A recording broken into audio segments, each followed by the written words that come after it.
刻意练习，努力做一名好工匠。走到舒适区之外，我和泰斯都是从12岁开始玩吉他。在拿到第一把吉他后，我组建了一个乐队，并在几个月后进行了首场演出，在托尔盖特语法学校。6年级才艺展示会上表演了慢速版的涅槃乐队，满怀歉意，并收获了礼貌性的掌声。从此我开始认真起来，从初中到高中都参加了专门的课程。从蓝调摇滚独奏到亨德里克斯的唱片，我每天都在弹，一次能弹上好几个小时。我的乐队叫摇椅，虽然名字起得很奇怪，但一年也能表演10几场。节日聚会比赛可以说是任何能依允我们家设备的场地。我们甚至曾在一个停车场对面的墓地里进行现场演奏，乐队鼓手的妈妈还录了像。当镜头从我们架在墓地前的设备移到停车场，你会发现所谓的观众也不过是坐在折叠椅上的10来个人。尽管如此，他仍乐此不疲地放着这段录像。到高中毕业时，我已经能够演奏从绿日乐队到平克·弗洛伊德乐队的几百首歌。换句话说，我的技能已达到了一个认真某样乐器6年的人所应该有的专业水平。但是我发现下面这点更有意思，跟同步的泰斯相比，我实在不是怎么样。泰斯开始接触吉他的年纪和我一样，但是到高中毕业时，他已经和一群专业的蓝草乐手一起在东大西洋地区进行巡回演出，并且签下了他的首张唱片。在高中时，我所在的年级，我音乐迷们对原声乐队5分钟前克里克斯乐队大加赞赏，将其视为他们这些新兴人类的戴夫·马修斯乐队。而这时候泰斯已经经常和该乐队的贝斯手马克·茨兹一起进行现场演出。这样一个对比，有个问题便冒了出来。虽然我们俩都认真弹了同样长的时间，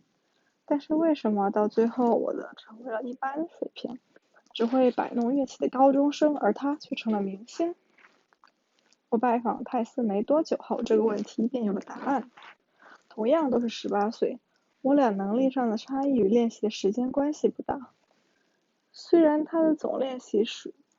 数比我多，但也不会差得太大，而更多与我们如何利用这些时间有关。比方说，我对摇椅乐队时期最为记忆深刻之一是，每当弹奏的内容不太熟悉时，我便感觉不适。某个曲调没有形成肌肉记忆时，弹奏起来会在精神上紧张感。我不喜欢这种感觉，因此我很不情愿学歌，而且一首歌上手之后便抓着不放。在乐队排练期间，当节奏吉他手建议尝试点新东西时，我常常会感到不安。他乐于盯着一段和弦，然后突然插入，而我不喜欢。那时候虽然年纪不大，但我意识到我这种生理上外加精神上的不适对演艺事业来说是个累赘。再来比较一下泰斯最早接触吉他的经历，他的第一个老师是父母在教会里的一个朋友。据泰斯回忆，他们上课的重点是从奥尔曼兄弟的唱片中挑出前奏部分，然后他会把前奏写出来让你去记。我问，不是的，我们只是用耳朵去听。泰斯回答，换成那时同样上高中的我，靠耳朵去学习复杂的前奏部分，这个想法远远超过我所能承受的精神压力和忍耐的极限。但是泰斯渐渐喜欢上了这样的劳作。在我的采访过程中，即使高中岁月已经过去10年之久，泰斯仍然能信手拿起他的老吉他弹奏杰西卡的独奏部分，不知道为什么。他还记得旋律是真的不错，他说。泰斯的早期练习不仅要求他持续地将自身能力扩展到舒适圈之外，还给了他及时的反馈。老师一直在身边，泰斯解释说，如果我搞砸了某段和声，他便打断并指出来。观察泰斯现在的训练体系，你会发现这些特征，紧张和反馈仍是核心。为了熟悉新局所需大范围的拨弦指法，他一直调整练习的速度，甚至超出了他的舒适范围。如果弹错了某个音符，他便立即停下来，重新开始，给自己提供及时的反馈。练习期间，他的这种面部紧张以及喘息时的呼吸令人不忍直视，也无法想象这到底是一种怎样的感觉。然而泰斯却乐于像这样一次练上几个小时，这说明了为什么泰斯会令我望尘莫及。我是玩，而他是练。这种对持续扩展能力范围的专注，在纳什维尔的录音乐师马克·卡蒂斯维斯身上也得到了验证。当时我去采访他，他正在为慢慢熟悉一段降 B 调并带有大量封闭和弦以及烦人的对位的复杂新曲。即使是卡蒂斯维斯这样水平足以获奖的乐师，也免不了要以自虐的方式来练习。为了形成肌肉记忆，我练得很辛苦，得靠不断的重复。他说道，这正和泰斯长期的技能扩展式的练习相呼应。我练得越苦，弹得就越轻松，听起来也越好。职场竞争力。当然，这些观察结论不只限于吉他演奏，策略上的差异导致一般的吉他演奏者与明星们的差别。而这种策略差异不只是局限于音乐领域，也专注于扩展自身能力范围，并获得及时的反馈。这构成了某种更普遍适用的原理的核心。我越来越相信，这个原理几乎在任何领域都是成功获得职场资本的关键。刻意练习，跨越技巧高原。如果想了解人们是如何逐渐变得善于做某事的，国际象棋是个绝佳的着眼点。一方面，国际象棋对能力的定义很清晰，棋手的排名，不同的国际象棋排名系统有着不同的流行度。目前被世界国际象棋联合会采用的是埃洛等级别分系统。这套系统分值从0起，随棋手成绩的增加而增加。虽然计算方法很复杂，但它在很大程度上反映了棋手在正式比赛中的表现。棋手的成绩如果比预期好，那么分值就会增加；如果比预期差，那么分值就会降下来。因为偶尔参加周末赛的纯新手的积分会是3位数。沃比费希尔最高达到了2785分。1990年，加里卡斯帕罗夫成为首位达到2800分的棋手，迄今为止最高的为2851分，也是为卡斯帕罗夫所得。另一方面，国际象棋的确很难，这也是为什么国际象棋在研究技巧方面被证明很有用的一个原因。1997年，为打败加里卡斯帕罗夫 ，IBM 的超级计算机深蓝用每秒分析2亿步棋，为了开局能够占先优势，他要从储蓄了超过70万场大师级对局的数据库中寻找棋路。鉴于国际象棋的难度，要下好棋所需要的策略会更明显，因而也更容易识别。这些特征也解释了为什么科学家们早在20世纪20年代便开始研究国际象棋的棋手。当时3名德国心理学家开始合作研究大师们是不是拥有超群的记忆力。有意思的是，结果表现他们没有。虽然大师们在头脑中储存棋局的效率惊人，但是他们回忆能力相当一般。还有一个更近的研究跟我们关注点有其相关。佛罗里达州立大学的尼尔查尼斯带领一支研究小组，对国际象棋棋手的训练习惯进行了长达数十年的研究，并在2005年发表了结果。在整个20世纪90年代，查尼斯的团队一直在报道上投放广告，并在棋赛上分发传单，寻找有排名的棋手参与他们的项目。他们最终调查了全世界400多名棋手，目的是搞清楚为什么有的人下得比其他人好。每名棋手都填写一份表格，提供自己学棋的详细经历。大体上，受访者被要求从建一个时间线来还原他们成为国际象棋手的过程：几岁开始下棋，每年接受何种训练，参加多少场比赛，是不是有教练指导的程度等等。之前的研究表明，要成为一名大师，需要花约10年时间。心理学家安德斯·埃里克斯指出，天才比如博比·费希尔也要投入10年的训练，方能收获国际认可。他只是比大多数人更早地开始这种积累罢了。这就是10年定律，有时也叫1万小时定律。这个定律从20世纪70年代至今一直在科学界广受关注，直到近几年来才因马尔科姆·格拉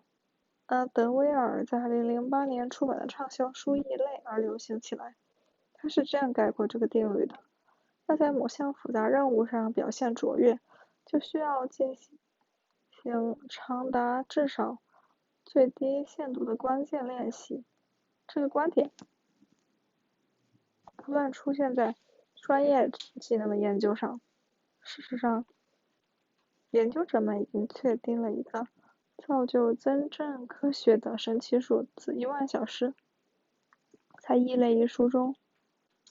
格拉雷威尔据此认为，伟大的成就不在于天赋，而在于正确的时间、正确的地点积累如此的大量练习。比尔盖茨他不过是恰好上了一所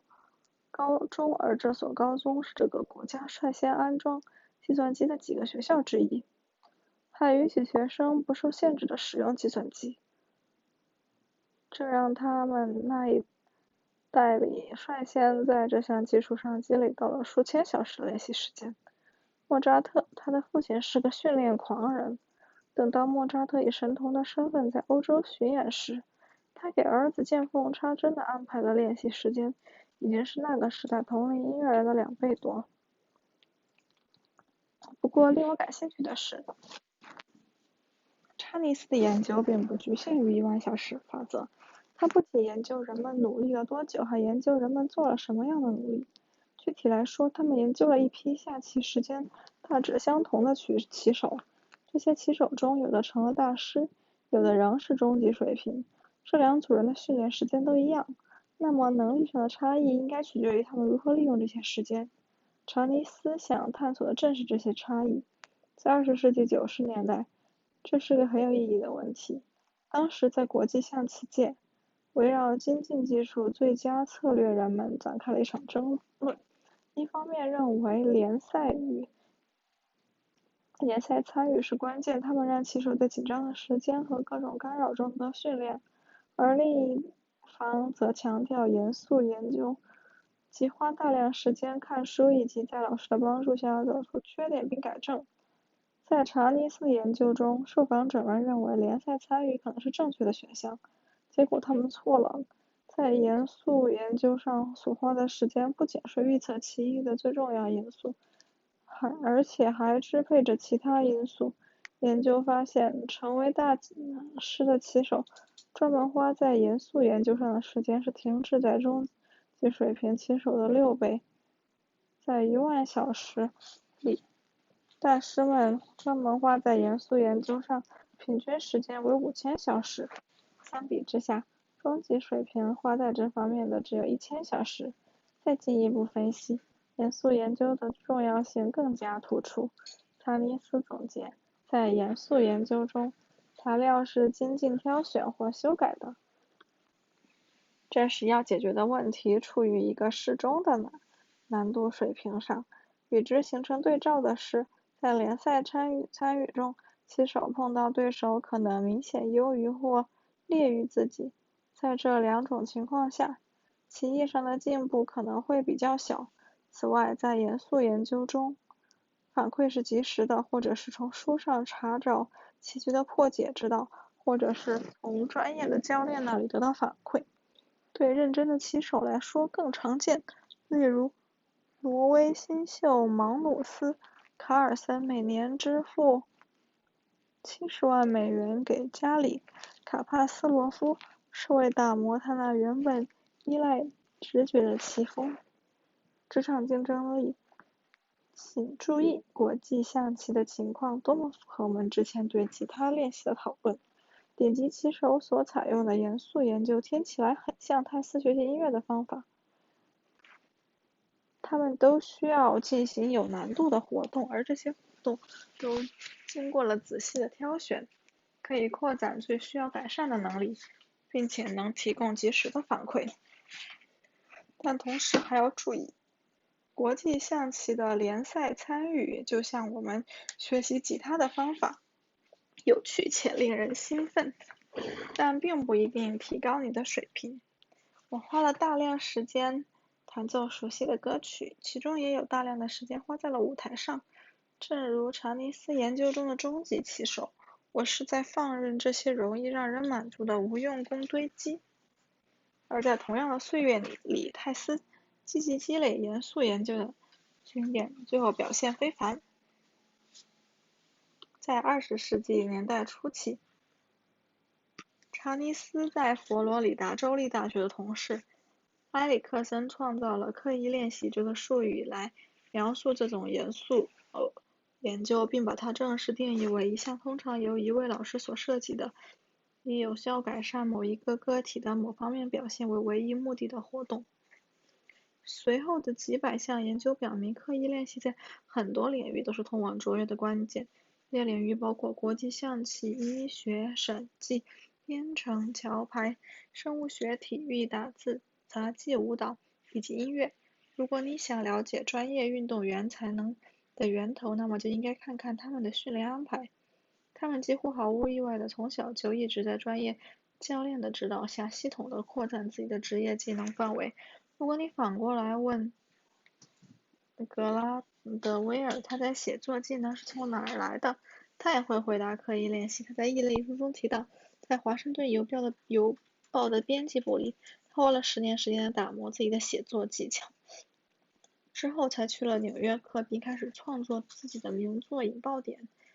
当专家向公众展示自己杰出成就时，他们的举止看起来是如此轻松自然，以至于我们不禁将其归咎于特殊天赋。埃里克森写道，然而当科学家开始测量专家们所谓的超能力时，没有发现一般意义上的优势。换句话说，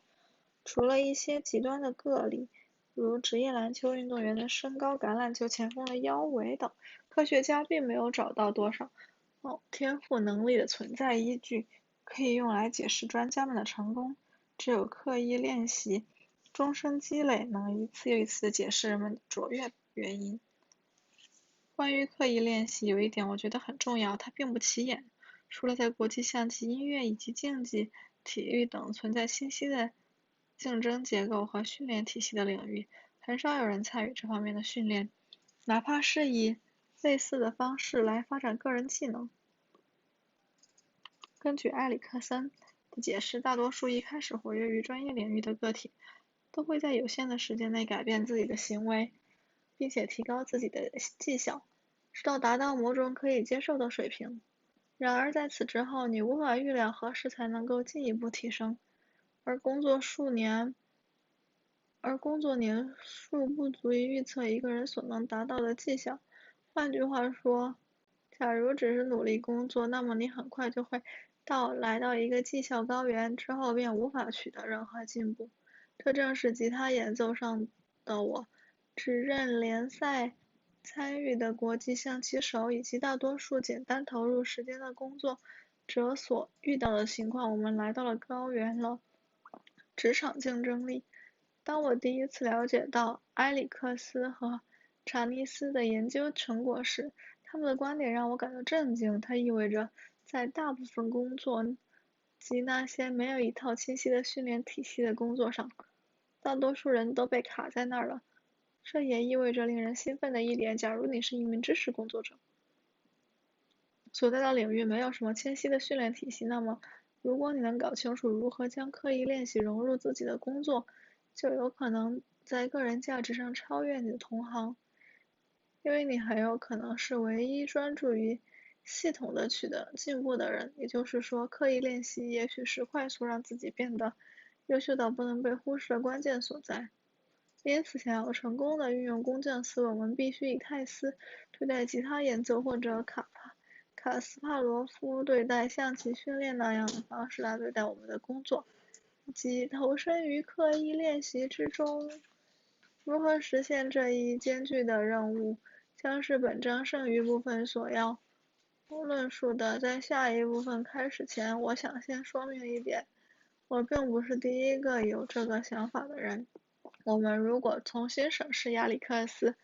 伯杰和迈克·杰克逊的经历，就会发现，他们探求自己热爱的工作过程，正是以刻意练习为核心，扩展能力范围，执着地寻找反馈。仔细想想伯杰的经历，他用了2年时间从助理升到一部在全国播放的电视剧创作者之一。他对我说，让自己的写作达到电视台水平，少说也得2年，多说得25年。根据他的解释，他能在快车道上发展，是因为自己对进步有着辩论冠军式的执着。我对不断进步的渴求永无止境，他说。就像是进行一项运动，你必须练习，必须研究。伯杰承认，即使现在自己已经是有地位的编剧，他仍然在看编剧类的书籍，寻找自己记忆中可以改善的地方。他说，这是个持续学习的过程。在伯杰身上，我还注意到，这种学习不是孤立完成的，你需要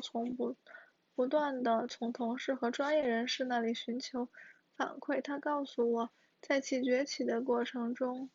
伯杰始终选择那些可以迫使自己向他人展示成果的项目。例如，还在 NBC 做助理时，他一直在写2部试播剧集，一部是给 VH1，另一部是在国家讽刺文社认识的一位制片人一起合作。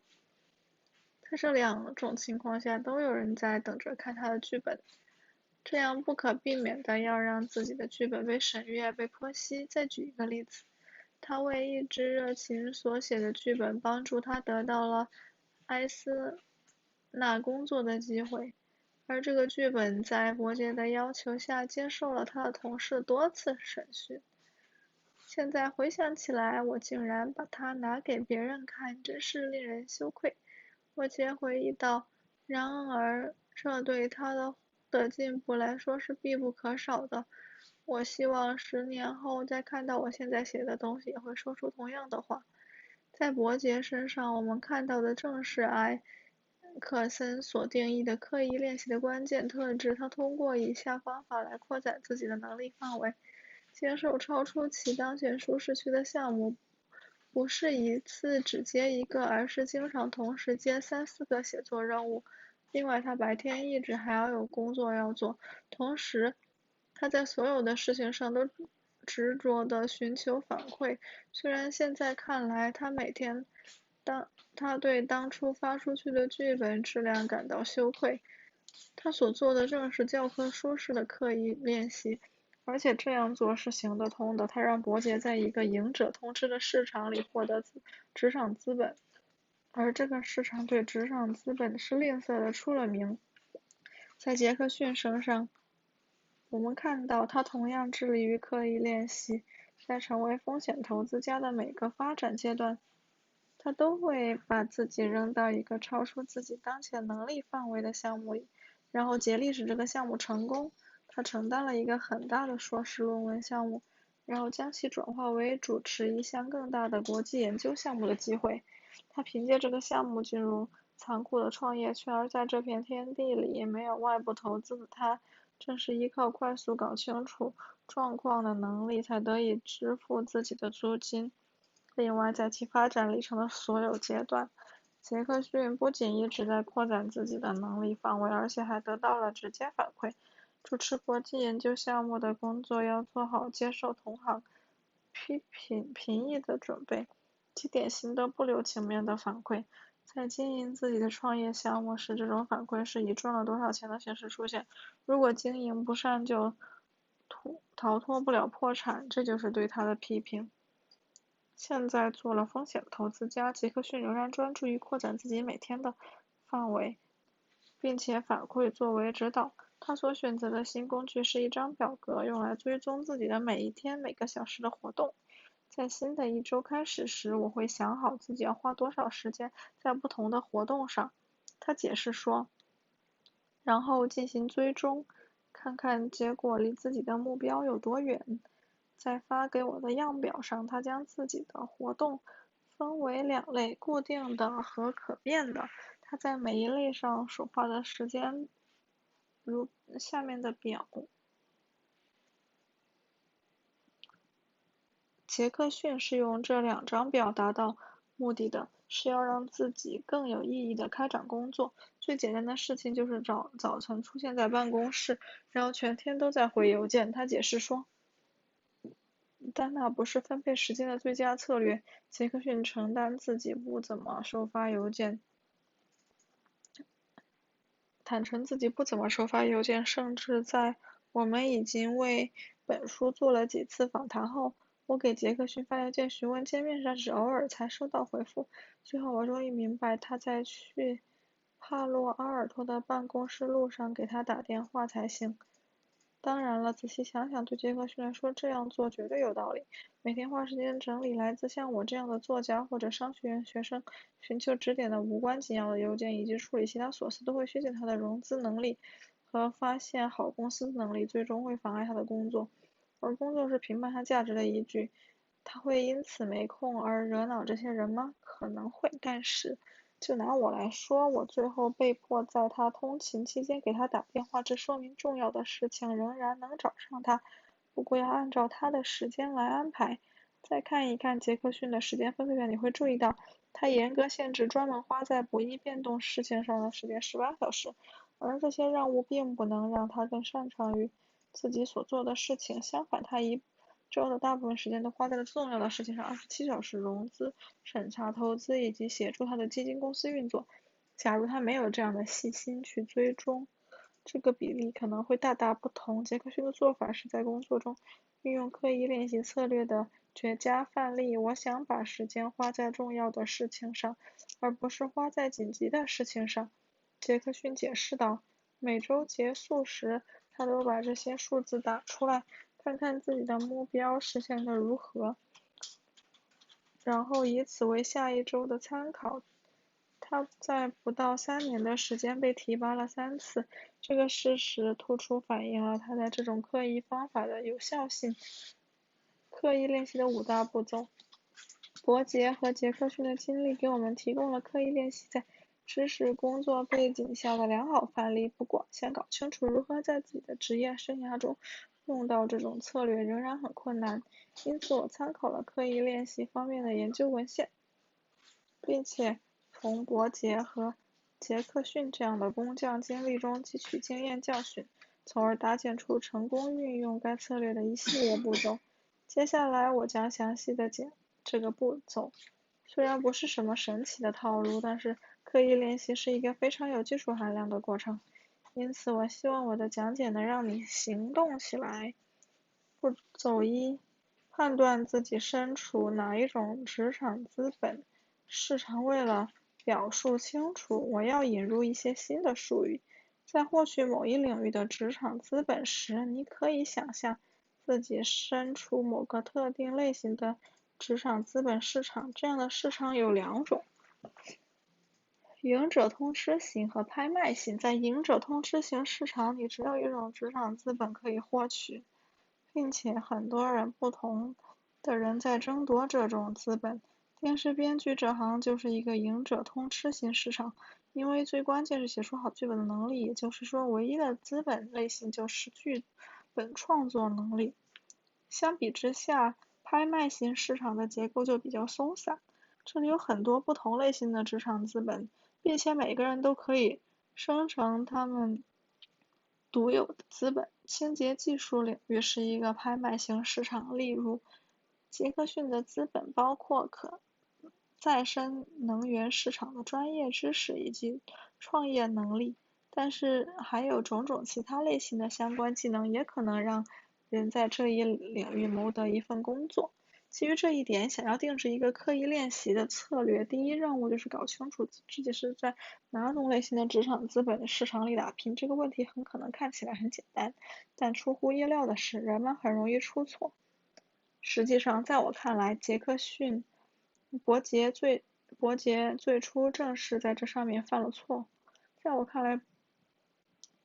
他来洛杉矶之后，他把娱乐产业当成了一个拍卖市场。他在国家讽刺文社做了一名网站编辑，开始结识一批20岁左右的幽默作家，而且还为该文社的一部低成本电影拍摄了试播集。这些行为在一个拍卖市场里是有意义的，因为在那个市场里广泛积累职场资本是最重要的。但是娱乐产业不是一个拍卖市场，相反它是赢者通吃型。正如伯杰所发现的，假如你想从事电视编剧这行，最关键的只有一点，你的剧本质量。他花了1年时间才意识到这个自己的错误，意识到错误后，他便离开了国家讽刺文社，并且成为了一名电视台主管的助理，从而更好地理解对他来说唯一有价值的资本类型。正是从这个时候开始，他才得到了职业发展的动力。把赢者通吃型市场误认为拍卖型，很常见。我经常在一个与我生活密切的相关领域见到这种情况。博客，很多人给我发邮件询问如何提高他们的博客关注量，这是其中很典型的一封是这样写的：我已经发完了第1个月的博客，并且大约有3000的浏览量，但是跳出率却高得不可思议。特别是在发布在 Dicky 和 Rabbit 上的文章，跳出率接近90%。我想知道，你认为我下面该怎么样做才能把跳出率降下来？这位博主是把博客圈看成了一个拍卖型市场，按照他的想法，和博客相关的资本有很多不同的类型、格式、更新频率、搜索引擎优化、在社交网络上被发现的内容程度等。但这位博主还认真地花时间把每篇博文都转发到尽可能多的社交网站上。他透过统计数字来看这个圈子，并且希望自己可以凭借正确的资本组合得到想要的数字来赚钱。然而问题是，咨询建议类博客及他的个人主页所属的类型不是一个拍卖型市场，而是赢者通吃型。唯一关键的资本就是你博文能吸引读者。此类中的一些顶级博客，虽然他们的网页设计笨拙的出名，但是也达到了相同的基本目的，启发读者。如果正确理解了博客所在的市场，就不会再去计算跳出率，而是开始关注写人们真实关心的内容。想要成功，这才是应该投入精力的地方。相比之下，杰克逊正确地识别出自己所在的市场是拍卖型市场。他不确定自己想要做什么，但可能会和环境有关，于是他开始获取这个宽泛的话题相关的任何资本。步骤2：识别出自己的资本类型。一旦确立了所处的市场类型，你必须识别出要去追求的具体资本类型。假如你处在一个赢者通吃型市场，这一步无关紧要。根据定义，这里只有一种关键的资本类型。然而，在一个拍卖型市场，你拥有很大的灵活性。在这种情况下，一个有用的试探方法就是寻找借口，即那些已经向你敞开积累资本的机会。例如，在完成学业后，杰克逊下一步就是和斯坦福大学一位教授合作，进行后者的环境政策研究。这个决定帮助了杰克逊获得一种关键的职场资本，对国际能源市场的细微理解。但是同时要注意，这个机会对杰克逊敞开因为他已经是一名斯坦福大学的学生，并在这一领域取得了一个学位。对他来说，进入这一新角色相对容易。相比之下，斯坦福大学以外的人来负责如此重要的项目，这个可能性则要小很多。步骤3：定义优秀。一旦确认了要培养的具体技能，你可以开始按照刻意练习策略的相关研究成果来指导自己。这方面的文献告诉我们，第一点是你需要有明确的目标，如果不知道自己要达到什么样的目标，你就很难采取有效的措施。财富杂志编辑杰夫·科尔文写过一本有关刻意练习的书，他在财富杂志上的一篇文章里这样写道：刻意练习需要有一个好的目标。如果你去问一位乐手，比如泰斯，优秀对当时的他来说意味着什么，那么答案会很明确，因为总有一些新的、更复杂的技巧要掌握。对伯杰来说，优秀的定义也很清楚，他的剧本受到了别人的重视。具体来说，还要在做助理时，他所忙于的项目之一便是创作一个剧本交给经纪公司。对于处在职场资本积累早期的他来说，优秀意味着拥有一个足够好的剧本，从而找到一位经纪人。成功实现这一目标意味着什么是很明确的。步骤4：拉伸与摧毁。在上面引用的那篇文章中，科尔就刻意练习给出了下面这条提醒：做我们擅长做的事情是令人愉悦的，但刻意练习恰恰与之要求相反。刻意练习首先要努力集中注意力和精力，这是他的刻意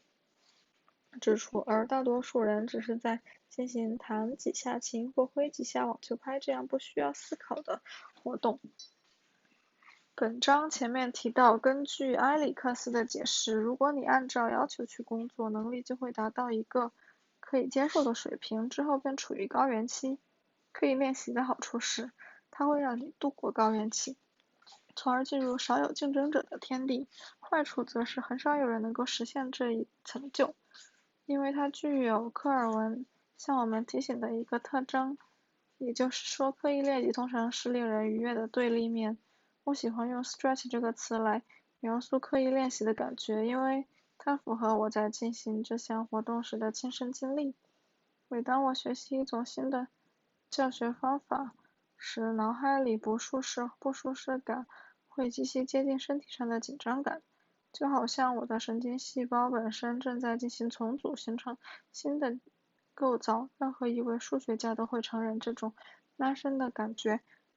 与应用已掌握的方法时的感觉有很大的不同。后者会是令人愉悦的，但同时他们也会承认这种拉伸是取得进步的前提条件。这就是你在追求优秀的过程中应该有的经历，如果没有感到不适，那么你可能就卡在某个可以接受的水平上。职场竞争力。然而，突破自己舒适区的范围只是刻意练习的一部分，另一部分是积累，积极接受真诚的反馈，即使它有摧毁了你认为优秀的东西。科尔文，财富杂志上那些文章中解释道，你也许认为自己的面试演练得天衣无缝，但是你的想法不算数。我们很容易就假设自己做到的事情足够优秀，然后把它从待办事情上划去，但是只有真诚的，有时甚至是犀利的反馈，才能让你知道把注意力该重新放到哪里，从而继续取得进步。例如，伯杰就千方百计地保证自己能够收到持续的反馈。回想一下，在认真追求电视编剧职场的第1年里，他在写2部试播集，一部给 VH1，另外一部给国家讽刺文社认识的一位制作人一起合作。在这2种情况下，他都是和那些专业人士一起工作，而这些人毫不犹豫地让他知道自己写作哪里行得通，哪里行不通。虽然他现在说自己对那个阶段发出去寻求反馈的作品质量感到颇为羞愧，但他也承认那些不断收到的犀利反馈加速了自己的能力增长。步骤5：需要有耐心。2007年，史蒂夫·马丁在与查理·罗斯的访谈中这样解释自己学习班卓琴的策略：我当时想，假如一直坚持，那么总有一天我已经谈了40年，任何人只要40年都坚持做一件事情，就会相当擅长这件事。对我来说，这种姿态表现出了令人惊人的耐性。班卓琴学起来很困难，正因如此，马丁愿意为了将来的果实而耕耘40年。也就是说，他认识到在此之前要经历令人气馁的艰难岁月，并忍受平庸的演奏水平。马丁在他回忆录中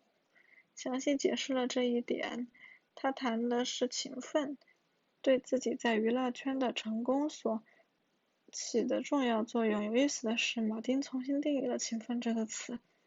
使其少了一些专注于自己的主要追求方面的含义，而多了一些愿意忽视一路上冒出的其他追求，不为之分心的含义。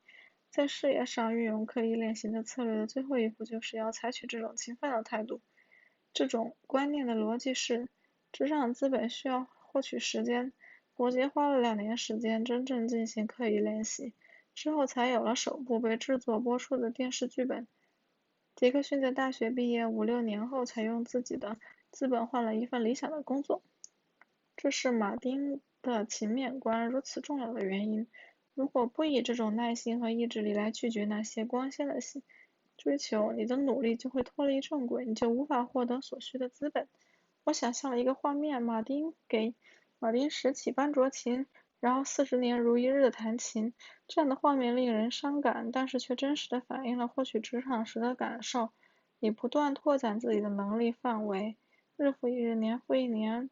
然后终于有一天，你抬起头意识到了，嘿，我已经足够优秀了，人们开始注意我了。